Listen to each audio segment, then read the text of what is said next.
Good afternoon, everyone. Happy Thursday. I hope everyone is having a great week so far.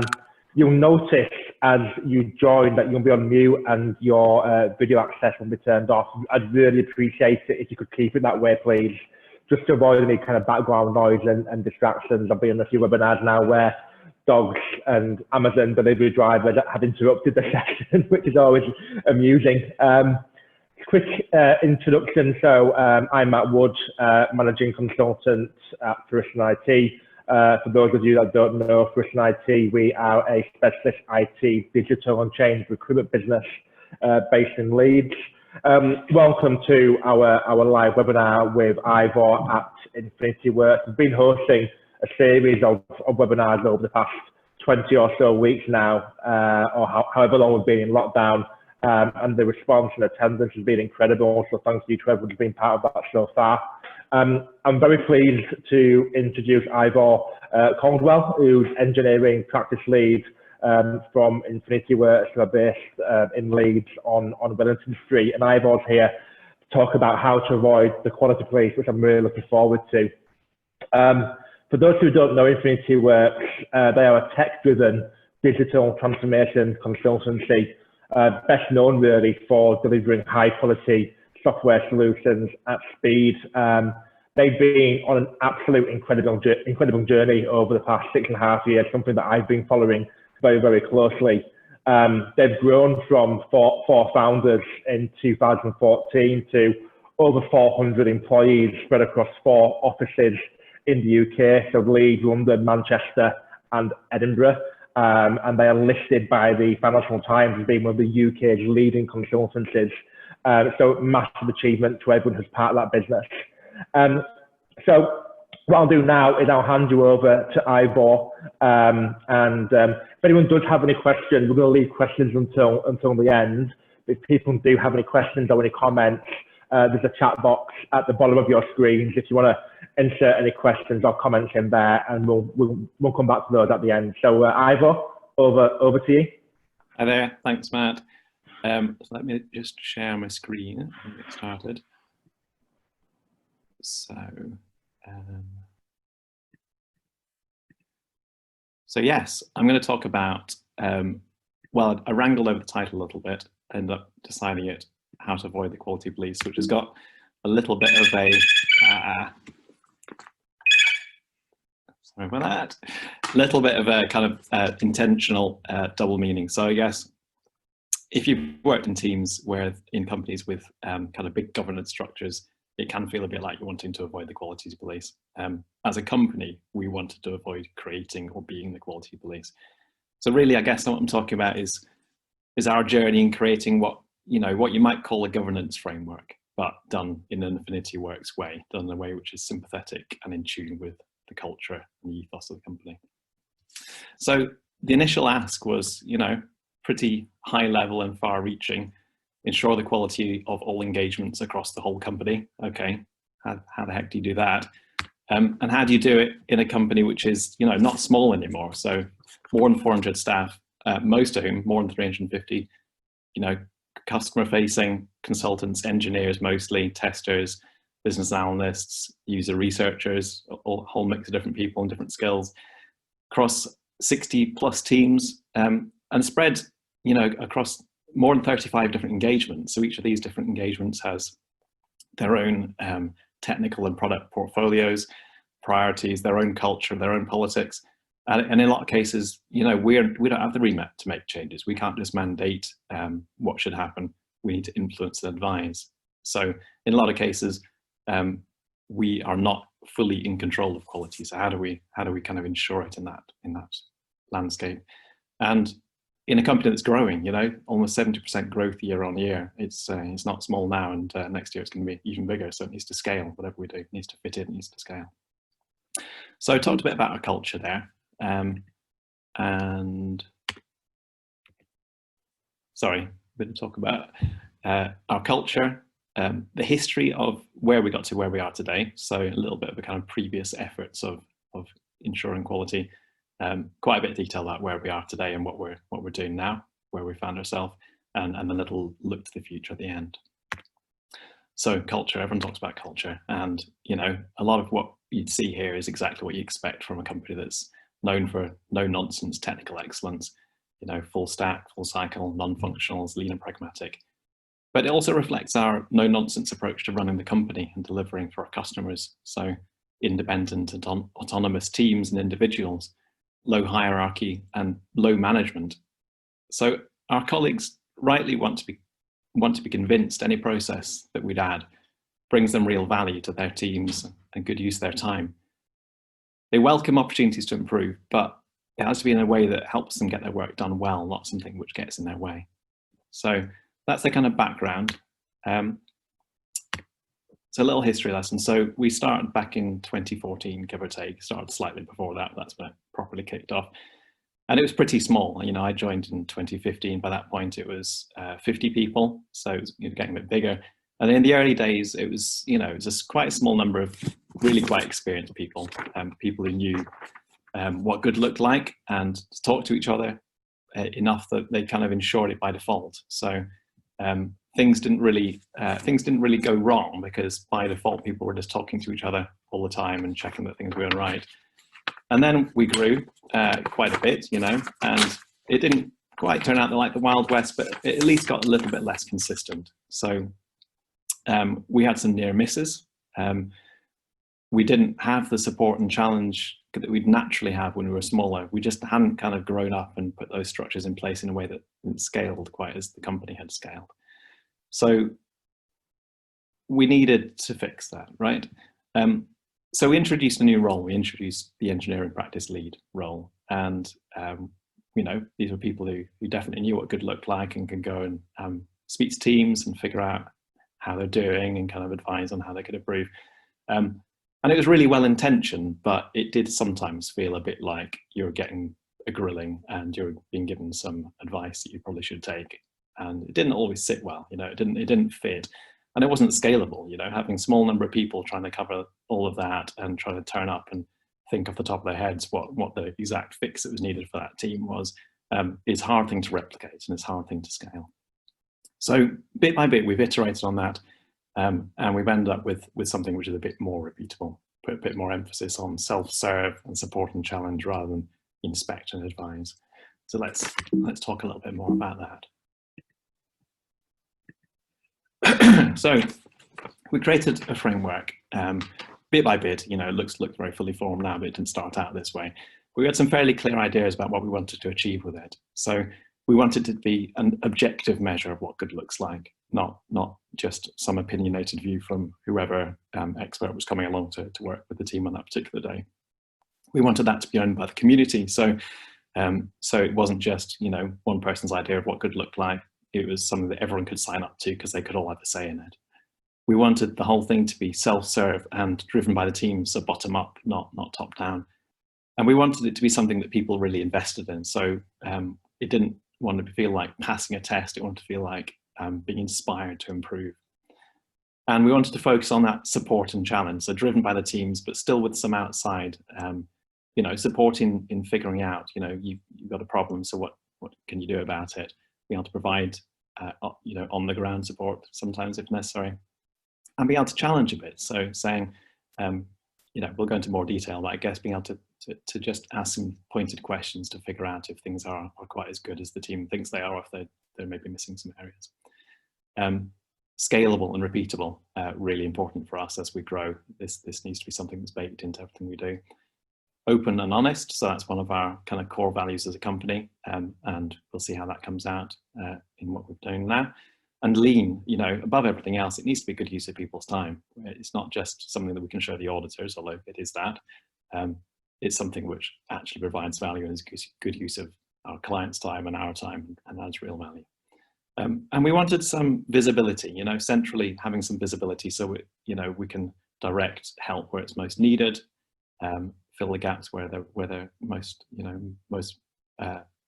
timely, in a timely fashion. We needed some reporting out of it, and we wanted that to be as easy as possible and as lightweight and kind of really as a side effect of just doing the good stuff. So we had some principles that came out of that, I guess. So the teams stay in charge. That's an important one. it's not a blocker to the team. It's something that can help them, but they don't have to go by what it says, and it's not something that's going to stop them going live or stop them doing anything. It's just going to help them get there faster and better.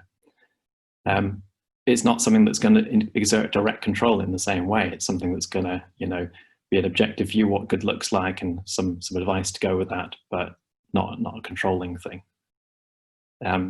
We need to try and get things spotted early. So what we don't want is to end up having problems and fix them. We want to kind of stop things at source and prevent things, kind of catch any kind of slight small things early and prevent them rather than trying to fix them later. The way you make it scalable is by obviously making it distributed and making it part of everyone's job, not just a centralized thing.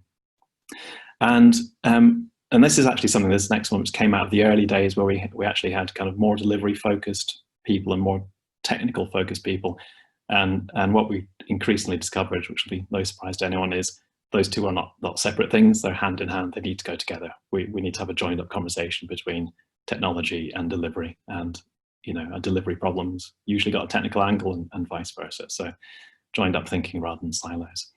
And again, open source and public by default. So we'll see exactly how that comes out. So the framework has got 3 bits to it, which we'll talk about in turn. So it's got a kind of rapid response fortnightly update. It's got a buddying system, which I'll talk a bit about, and it's got a more detailed review, which is a little bit like the fortnightly update, but less frequent and more in depth. So let's talk about that first one first then. So it's a spreadsheet. Looks really exciting, huh? And it looks like there's a lot here, but the flavor of it is pretty simple. It's got some scores, and the scores are really simple, 1 to 5. And the reason to have a scoring system at all is it's the same as estimations between teams. You can't really compare them between teams, but you can compare them within a team, and it helps you focus attention, makes the team able to kind of think, well, actually that area, there is stuff we could do, but it's kind of okay, actually. There are other areas where we should focus our attention.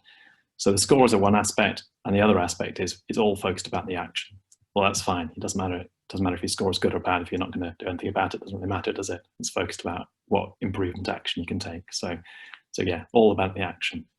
So how do you come up with those scores? How do you know what good looks like? And the answer is we've got some guidance, which again is iterating over time. And as we come up with things which it seems to be missing or which aren't clear, we change it, and everyone who's involved in the process has got a say in that. And it covers a whole bunch of different angles, all the way from kind of team happiness to, are we building the right thing? Are our goals good, clear? Do we have a plan? Are we building it right? So technical excellence, using the right kind of team process and so forth. Through to operations, is it sustainable? Is the team actually burning themselves out by working too hard? Or are they getting bored on the other end? Is there not enough interesting work there? So a whole bunch of different angles, all somewhat subjective, but hopefully enough different angles where we can kind of open people's minds to the different things that could be potential issues or strengths. And the scoring system, so it's not a completely arbitrary score. It's got some kind of leveling to it to help people kind of think in a consistent way and score in a consistent way. And really, I guess the way it works is a 4 is kind of fine. It's not a problem at all being at a 4. That's perfectly okay. If you're actually really quite proud of this angle, maybe you're building the right thing. Yes, you've absolutely nailed understanding the user's needs, and you've got a plan, you update it really regularly and so forth, then that might be something that's at a 5. It's something you'd happily do a lunchtime talk about. If someone in the company asks about it, you put your hand up and go and help them quite happily.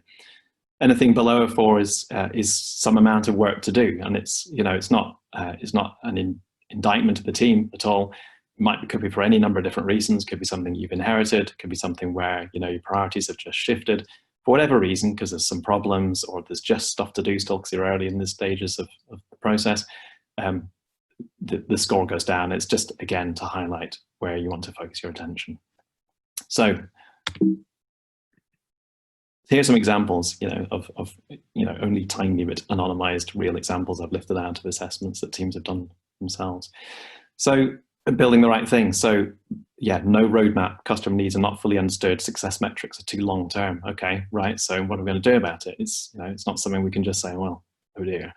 We're going to actually work with the client. We're going to set up a workshop, establish a clear roadmap, and we're going to do it by this date. And you can see that that's the kind of format of it. It's, you know, there's a problem here, but it's all about the solution. We're going to do this thing. We're going to help fix this problem in this way.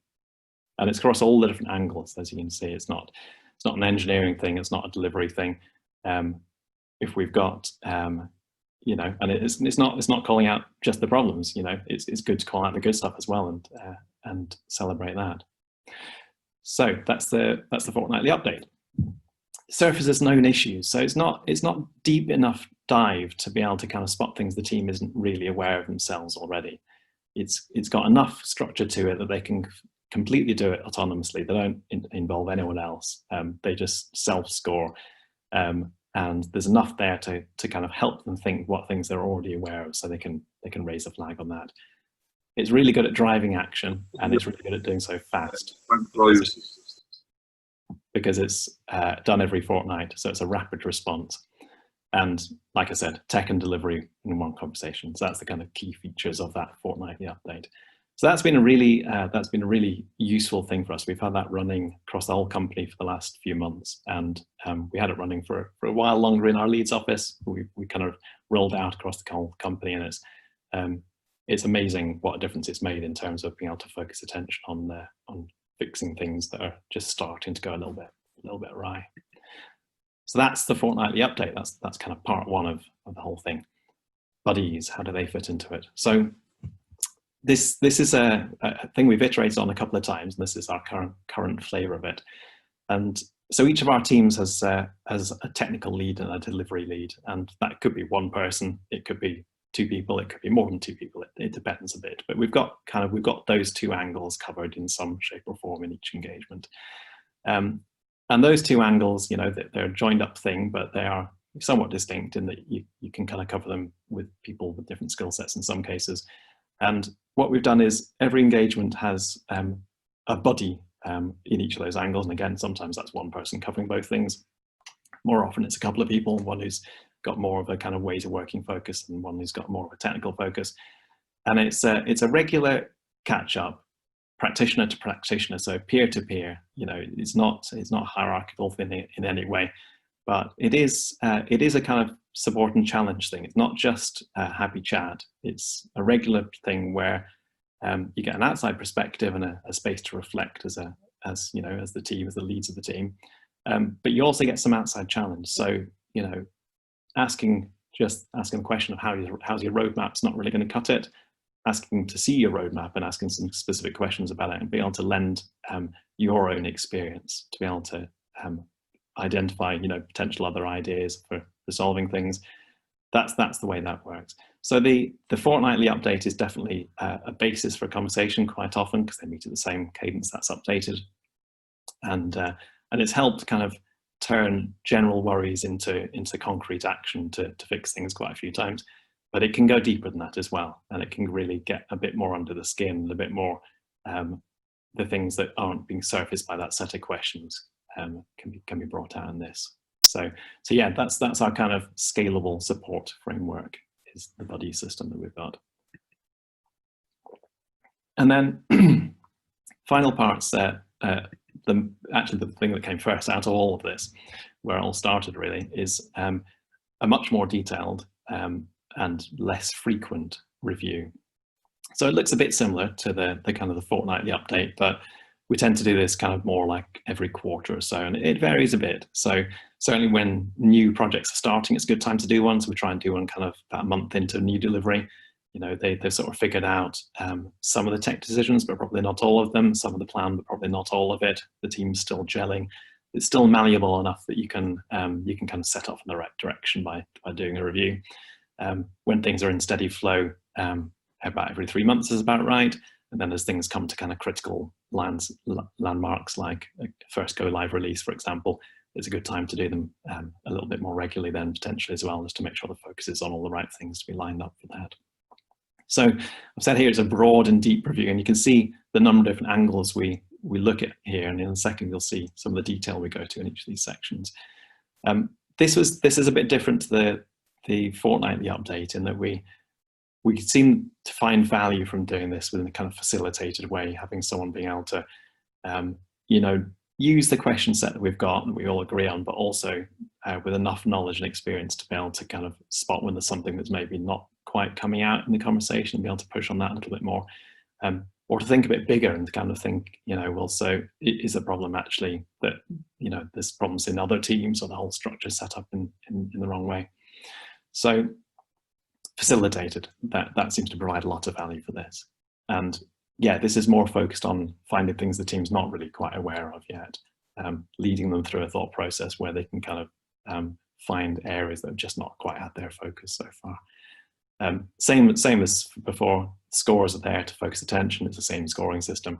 It's action oriented and tech and delivery all together. So the one angle here is worth calling out potentially is different to most scoring systems that we've seen, and looked at a few in kind of formulating this.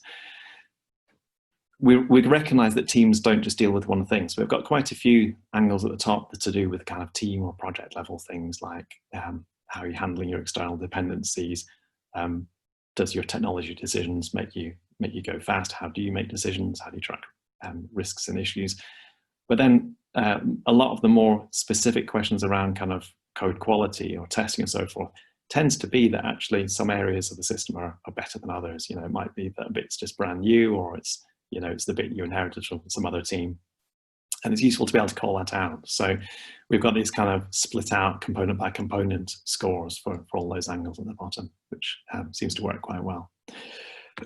So I mentioned a question set, and yeah, it's been crowdsourced. It's changed many times, changes probably in some way most weeks. So yeah, truly kind of crowdsourced from the whole company, and in fact open source. So if you visit that link, you can see it on the internet. So it's something that, you know, you're welcome to use. The idea is, yeah, open and honest. Why would we not be open about how we judge stuff internally? It's a useful tool for us. It's a useful tool for other people hopefully as well. Same scoring mechanism as for the account summary 2 weekly update. And again, here's some real examples of things that have been spotted by it. So again, a whole spread of different things. Quite a lot of these things are, you know, process things. Some of them around knowledge. So teams that are adopting new tech, quite often they're pretty good at hitting the ground running and learning as they go. But it does sometimes help to be able to pull in some expert knowledge from other teams. So we've got one there about deepening DynamoDB knowledge, it was in this case, by getting some reviews from other teams who have more experience in the patterns you need to use there. And yeah, we had a similar thing for Golang there. And it really does spread across all of, you know, what you might call kind of project management and delivery management, right through to architecture and technical decisions and ways of working. It's a pretty holistic view, which is an interesting process to go through with the team. I think it's a bit of an eye-opener sometimes, all the different angles that they find value from considering.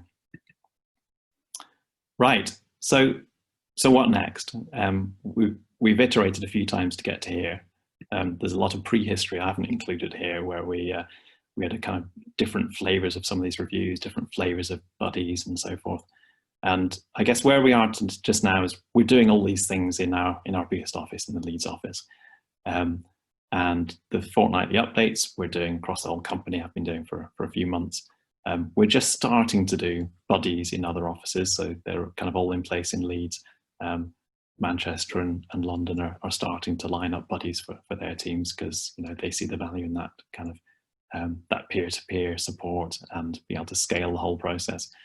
And these detailed reviews, so we've done some of these in some offices, but we haven't done them in all offices, and that's partly a scaling problem again, because that facilitator role is important, and it's important it's done well. So we're in the process of kind of training up some more facilitators by, you know, doing the obvious thing of having them watch one and then do one being watched, and then they're off on their own and they can go and train other people. So that's where we are just now. So that's, you know, that's the kind of how do you scale what we've got today. But the next steps are even more interesting, really, which is, you know, shift left, the classic shift left mantra. So how do we get to the point where we don't even need to assure quality because it's just there to start with? Well, we need to make sure people have got the skills and knowledge. So that comes partly from this sort of thing. You know, people do learn stuff from doing this, but they learn stuff after they've done it or while they're in the middle of doing it. What we're really looking to do is take some of the things we've learned from this and turn it into training packages. You know, some of the, you know, just invest more early on with our consultants so that we can particularly round them out, I guess, is the thing we're looking for. We're looking for taking people who are specialists and turning them into generalists. So particularly focusing on our technical and delivery leads. So making sure that they can all run a test strategy workshop or form a product backlog, and they all understand how to do thin slices of vertical functionality in their user stories. All those different many faceted angles it takes to be able to deliver something with real high quality across all the angles. We can package that up. We can figure out how to train people. So we've started on that journey there. There's a bit more to do. And the last one's an interesting one. So we've actually started to be asked by our clients about this thing we've been doing, this quality framework we've been doing for a year or so now, 18 months in some guys.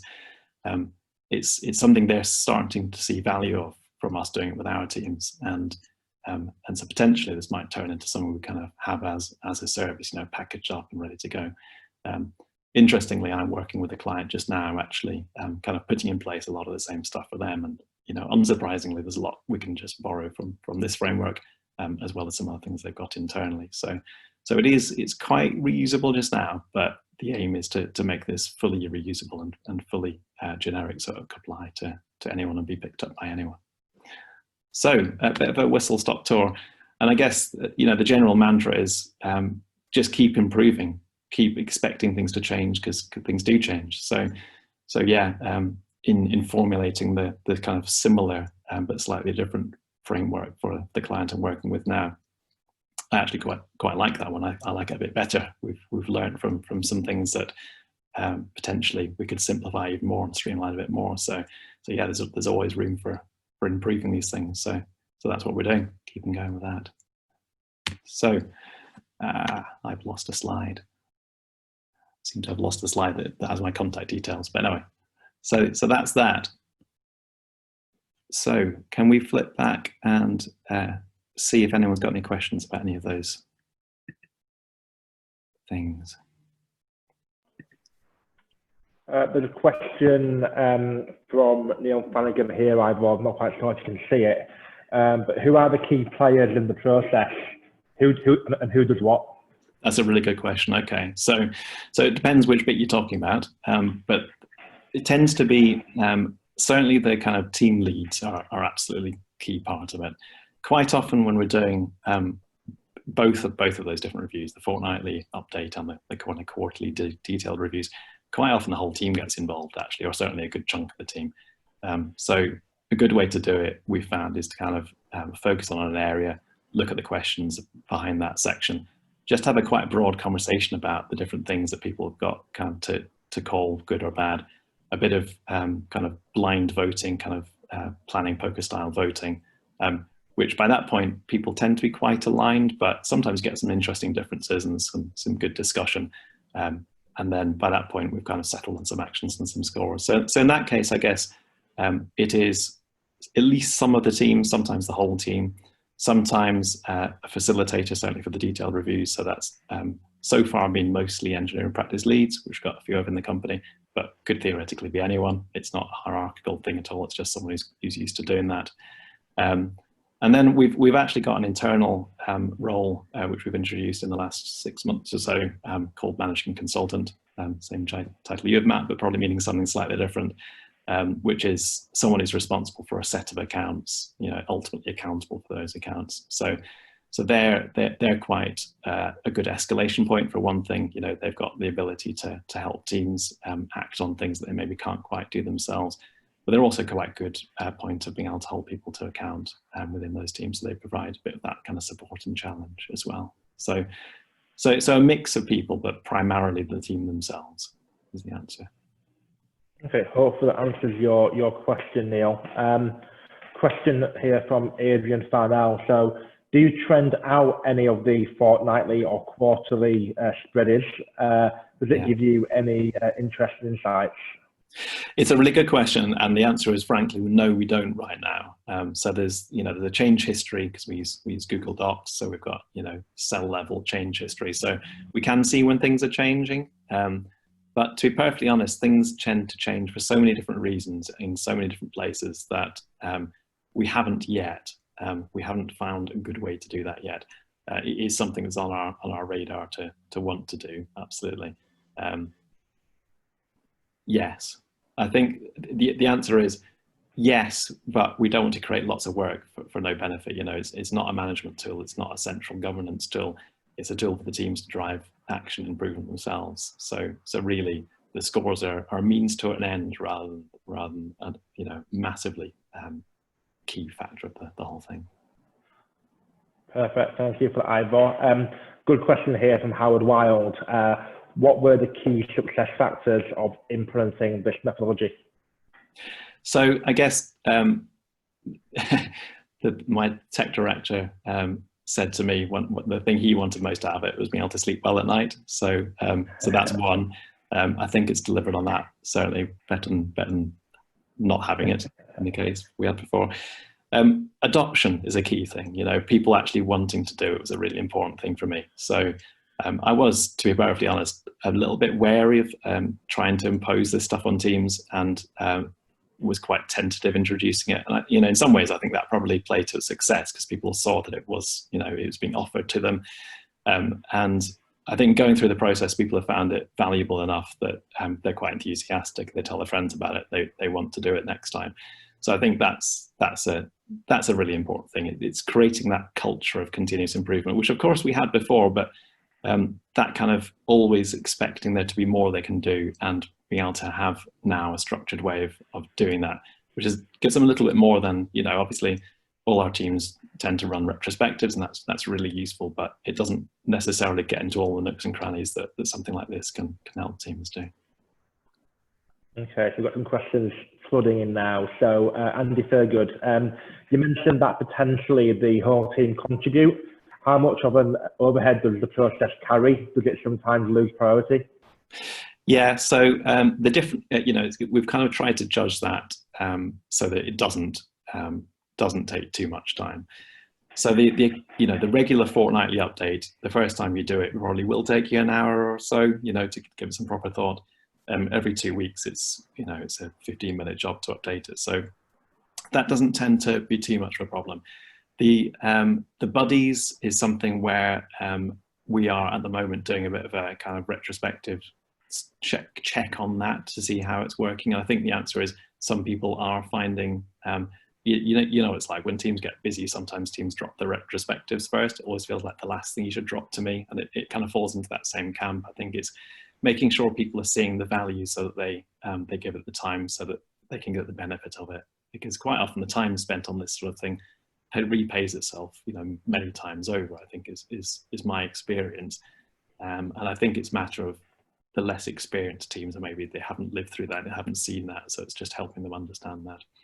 The detailed review is quite time consuming. The first time you do one of those, it's a kind of 3 or 4 hour process. Obviously don't do that in one marathon sitting, but it's a couple of 2 hour sessions. So what I tend to find is it does take a bit of cajoling to get teams to do it because they think that sounds like an insane amount of time. And when they come out the other end of it, they're like, oh, thank God we did that. That was really worthwhile. So I think it's just setting the pattern and getting enough of it out there that people can see and understand what it does for them. Brilliant. Thank you for that, Ivor. Question here from Rob, interesting questions. So how do you deal with old school career managers, heads of that dictate, yeah, lovely framework, but if you're delivering for us, you need to follow our process. Do you still have to create customer 60-page plus test plans, for example? Yeah, so I mean, this is something that runs alongside our customers' processes. That is absolutely right. Yeah, so we're a consultancy. In a lot of cases, we are there to advise and we will help to steer clients. But if they're doing some crazy thing, we can't change that overnight. We can help to influence it though, right? So I think having something that we can contrast their process with, which is hopefully quite lightweight and effective, is potentially quite a good way of influencing. You know, that's what we're there to do. We're to improve, help the customers improve what they're doing, as well as to just deliver software for them. So being able to actually show them a concrete thing can actually be quite a useful tool. You know, we're not going to change it overnight. The only way to change things like that is to demonstrate something better and demonstrate that the old ways, while they run alongside each other, you know, can probably be slimmed down or modified over time. Tends to be the approach that I found works best. So the short answer is yes, you do, but hopefully not forever. It's a good tool to make those sort of changes. Perfect, thank you, Ivor. Another question here from Neil Flanagan. Do you supplement this with more traditional KPIs around velocity, quality, and scope? Yes, that's a good question, and the answer is yes, teams do, but we don't kind of bubble that up at this level. So those sort of tracking those things will help you understand and answer the questions that this poses. But these are really because they are at the level where we're spanning so many different you know, tech stacks and cultures. Lots of things can speed up or slow down velocity, can affect quality because the team may be more or less in control of the delivery. It wouldn't be particularly useful, certainly, to cast an eye across you know, all the different engagements and compare those things. That wouldn't really make any sense. To track trends over time within particular engagements certainly does make a lot of sense, and that's something that that our teams tend to do anyway. But I think it's a fair call. This could probably point at that a little bit more sharply than it does. And interestingly, I was just mentioning I'm kind of doing this all again for a client just now, and that is one aspect that we have added. We've added a few kind of key metrics, and the first one we've added, we're kind of starting with one simple but powerful one, is just deployment frequency. You know, how often do you deploy? And if the answer is every 6 weeks, which it was with the team I spoke to earlier on, the answer is brilliant. Well, there's lots of opportunity to improve that. Then what can we do to help you? Brilliant, thank you for that. So question here from Roger Powell. Does this policy framework appear to increase the sense of the team, i.e. the whole team within this together? I think like any of these things, so yes, I think is the answer. I think any of these things where you get the team talking together and identifying problems together and identifying solutions together is a really powerful bonding exercise. It's the same as a retrospective in my mind, but kind of on steroids, because it does cover all those angles and it asks quite a lot of pointed questions. It also gets the team to think a bit bigger. So quite often teams that are struggling in areas are doing so out of a sense of a bit of defeatism. You know, it's kind of, it's that way because it's always been that way, or because of this other thing we don't have control over. And I guess this is giving the team permission to say, well, actually you can have some influence over it. It might not be direct control, but what can you do to influence it? So yes, it absolutely does tend to do that. The teams tend to kind of walk away with a bit of a spring in the step, which is not my previous experience of going through a governance framework. I have to say, it tends to be a kind of a thing that a test you have to pass, or a bar you want to try and just get under and nip around as fast as you can, whereas this seems to create a different reaction in people.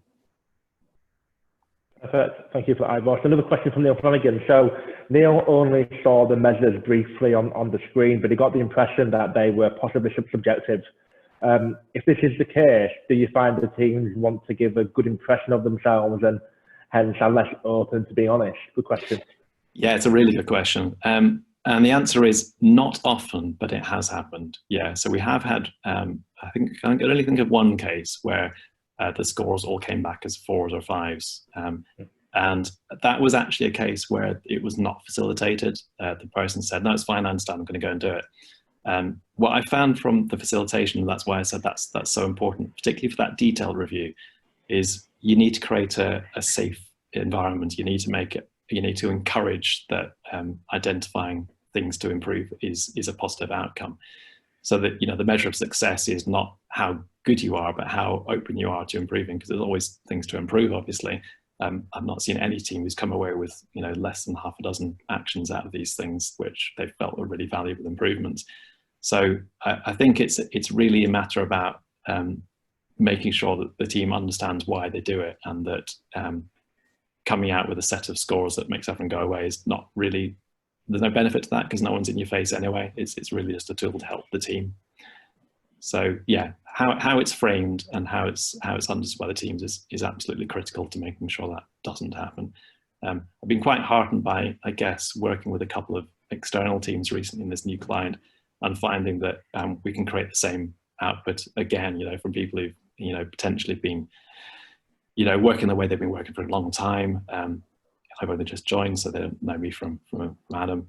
And yeah, I think if you create that right atmosphere, then people are quite open to identifying things that they can improve, and that's the focus of it, really. Brilliant, thank you for Ivor. Yeah, cool. No more questions from what I can see, unless anyone has any more. Give people 30 seconds to ask anything if anything pops up.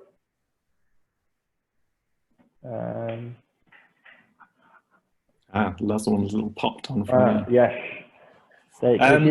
Yep. Yeah, so that's a good question. So the question is, do you build a framework from scratch or based on any recognized processes? We built it from a combination of a whole bunch of things is the answer. So one you won't be surprised to hear is the Spotify squad health check, which is, got a lot of value to it, but it doesn't really show you what good looks like in any way at all. It asks some extremely brief kind of, how do you feel about this thing, that question. So it's good at that kind of surfacing. It's quite partial as well as areas it doesn't cover at all, like operations. It's not really represented at all in that particular formulation, although you could vary it. It's okay at surfacing things the team knows about already. It's not really any good at spotting things the team's not already good at, because it doesn't give any indication of what good looks like. So it played a part, but not a major part.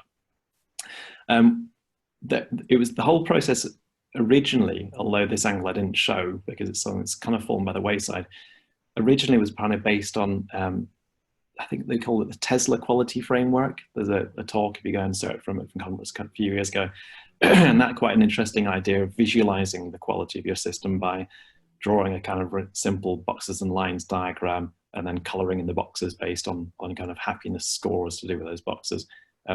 We do that sometimes. It's not something we do consistently, but it was something, again, played into the kind of the way we thought about the process. Don't know if any of you come across Matthew Skelton, quite big in the lead scene, his Conflux consultancy. They took the Spotify model and extended it a lot. So they ended up with kind of 65 questions instead of 10. We took stuff from that. We felt that having a smaller number of questions that ask a bit more and create a bit more discussion, focusing less on the scores and more on the actions worked better. But again, we pulled some stuff from there. It's not a quality framework, but obviously in terms of thinking what good looks like and talking about the metrics, things like the Accelerate book, that has some angles that we considered. So the answer is yes, we stole from everything we could. We didn't really find quality frameworks that were a very close match to what we wanted, which was interesting.